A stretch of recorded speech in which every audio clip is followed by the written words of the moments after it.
Sialkot police का छापा जिस्म फरोशी के मकरू धंधा में मुलव्वस रंगरलियां मनाते हुए 9 खवातीन समेत 12 मुल्ज़िमान गिरफ्तार। तर्जमान पुलिस के मुताबिक थाना सदर पुलिस को मुखबर की इतलात के मुताबिक डकैती के मुकदमा में मतलूब इश्तिहारी मुल्ज़िम नदीम अहमद जो कि इलाका मौजा एमनाबाद रोड दोबरची मलिया एक मकान में मौजूद हैं, जो इस इतला पर थाना सदर सियालकोट पुलिस टीम ने रेड किया।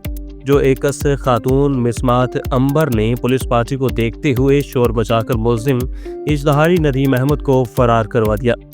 एसएचओ थाना सदर सियालकोट इंस्पेक्टर गाजी मियां अब्दुल रज़ाक बमा पुलिस टीम और लेडी पुलिस की मदद से मकान के मुख्तलिफ कमरों को चेक किया गया, जो काबिल एतराज़ हालत और जिस्म फरोशी के मकरूह धंधा में मुलव्वस 9 खवातीन समेत 3 मर्द मुल्ज़िमान जिनके नाम मुस्कान, तानिया और साइमा, किंजा, किरण, रहीम, आदिल, जोया, अलीज़ा, अली हसन और मिसमात अंबर को गिरफ्तार करके मुकदमा दर्ज कर लिया है।